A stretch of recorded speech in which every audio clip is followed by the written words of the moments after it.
जय श्री राधा रानी सरकार की, जय श्री कृष्ण भगवान की, जय श्री राधा अष्टमी महोत्सव की, जय श्री राधा अष्टमी व्रत कथा की। मंदिर श्री बंसी वाले महात्मा यूट्यूब चैनल की ओर से हम आप सभी भक्तों का हार्दिक अभिनंदन करते हैं। आने वाले श्री राधा अष्टमी महोत्सव की आप सबको हार्दिक शुभकामनाएं।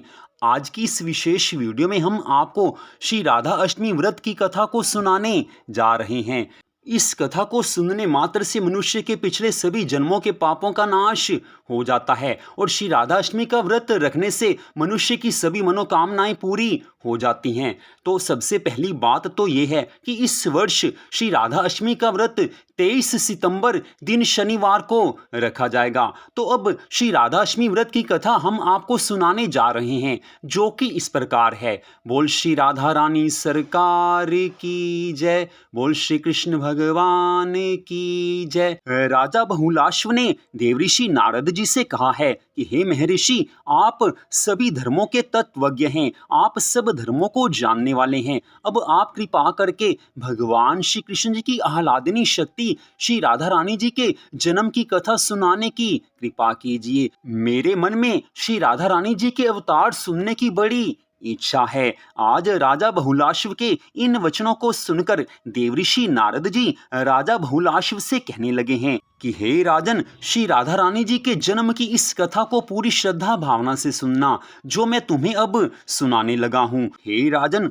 पूर्व काल की बात है। गोलोक में एक समय भगवान श्री कृष्ण जी अपनी सखी विजया अर्थात विरजा के साथ विहार कर रहे थे। उस समय एक सखी ने जाकर श्री राधा रानी जी से ये कह दिया कि इस समय तो श्री कृष्ण भगवान विरजा के साथ विहार कर रहे हैं। सखी के मुख से ऐसे वचनों को सुनकर श्री राधा रानी जी को क्रोध आ गया और श्री राधा रानी वहां पर चली गई जहां पर भगवान श्री कृष्ण विरजा सखी के साथ विहार कर रहे थे। श्री कृष्ण भगवान जी ने देखा कि श्री राधा रानी क्रोध की अवस्था में हैं। उसी समय ठाकुर जी वहां से अंतर ध्यान हो गए हैं और राधा रानी वापिस आ गई हैं। कुछ समय के बाद भगवान श्री कृष्ण जी राधा रानी के पास आए और कहने लगे कि हे राधे, मेरा विशेष स्नेह तो तुम्हारे साथ ही है, मेरा मन का प्रेम तो तुम्हारे साथ ही है, मैं तुमसे मन का प्रेम करता हूँ। आज भगवान श्री कृष्ण जी के इन वचनों को सुनकर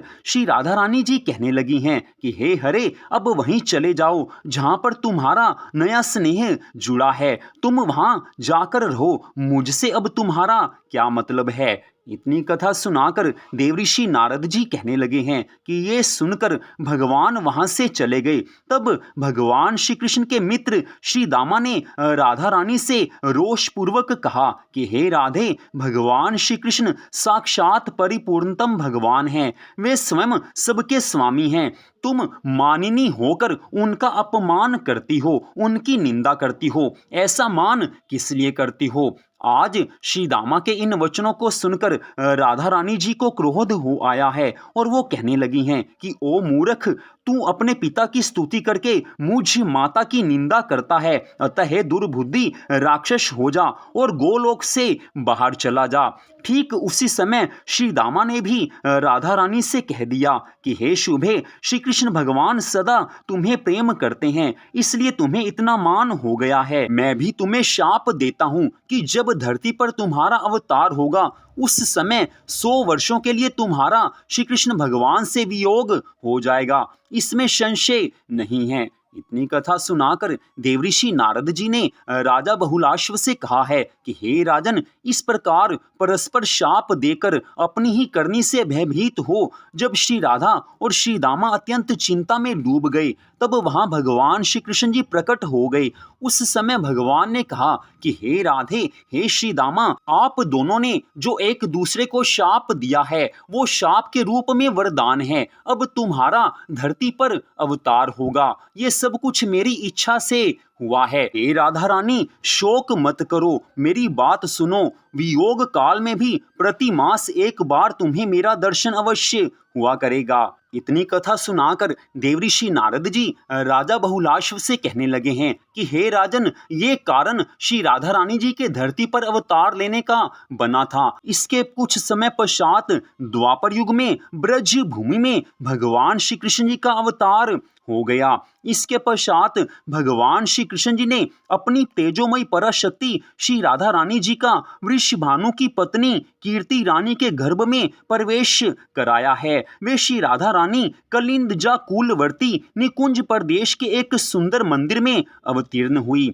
उस समय भाद्रपद का महीना था, शुक्ल पक्ष की अष्टमी तिथि और सोमवार का दिन था। मध्याह्न काल का समय था और आकाश में बादल छाए हुए थे। सभी देवगण नंदनवन के भव्य प्रसून लेकर वृषभानु जी के भवन पर बरसा रहे थे। उस समय श्री राधिका जी के अवतार धारण करने से सब नदियों का जल स्वच्छ हो गया। संपूर्ण दिशाएं प्रसन्न निर्मल हो उठी। कमलों की सुगंध से व्याप्त शीतल वायु मंद गति से प्रवाहित हो रही थी। शरद पूर्णिमा के शत शत चंद्रमाओं से भी अधिक उस सुंदर कन्या को देखकर गोपी कीर्ति रानी आनंद में निमग्न हो गई हैं। उन्होंने मंगलकृत करवाकर पुत्री के कल्याण की कामना से आनंददायिनी 2 लाख उत्तम गौएं ब्राह्मणों को दान में दी हैं। हे राजन, आज वृषभानु और कीर्ति रानी के महल में सब और आनंद छा रहा है। सभी गोपी ग्वाले श्री राधा रानी जी के अवतार लेने की खुशी में आनंद में निमग्न होकर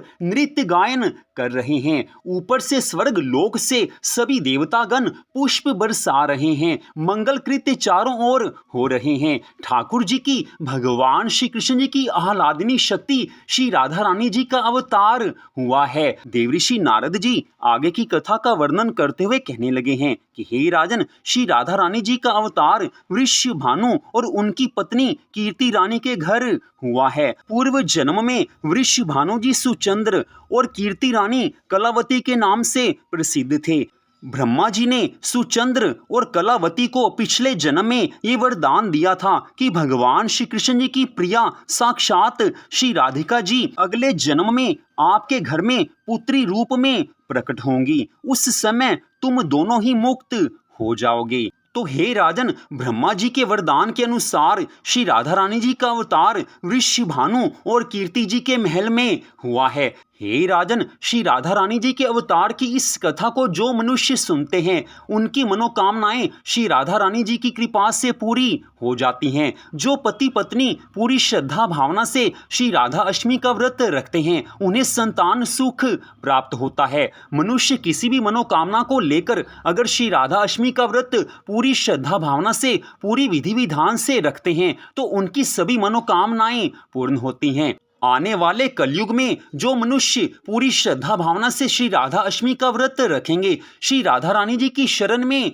जाएंगे, उनकी सभी मनोकामनाएं पूरी हो जाएंगी और उनको भवसागर से भी मुक्ति मिल जाएगी, अर्थात उनको मोक्ष भी मिल जाएगा। तो इस प्रकार देवऋषि नारद जी ने राजा बहुलाश्व को श्री राधा रानी जी के अवतार की इस कथा को सुनाया है। तो श्री राधा रानी जी के अवतार की ये कथा, श्री राधा अष्टमी व्रत की ये कथा श्री गर्ग संहिता में से हमने आपको सुनाई है। श्री राधा रानी जी ने स्वयं अपने श्री मुख से कहा है कि जो भक्त श्री राधा अष्टमी का व्रत रखते हैं, श्री राधा रानी सदा उनकी रक्षा करती हैं, उन्हें सभी तरह के सुख संपत्ति आनंद प्राप्त हो जाते हैं और सबसे बढ़कर उन्हें भगवान श्री राधा कृष्ण जी की परम भक्ति की प्राप्ति हो जाती है। तो आज की इस कथा को सुनने के लिए आप सबका हार्दिक धन्यवाद। भगवान श्री राधा कृष्ण जी की अनंत कृपा सदा आप सब पर, आपके परिवार पर बनी रहे, इसी मंगल कामना के साथ जय श्री राधा रानी सरकार की, जय श्री कृष्ण भगवान की, जय श्री राधा अष्टमी महोत्सव की, जय श्री राधा अष्टमी व्रत कथा की।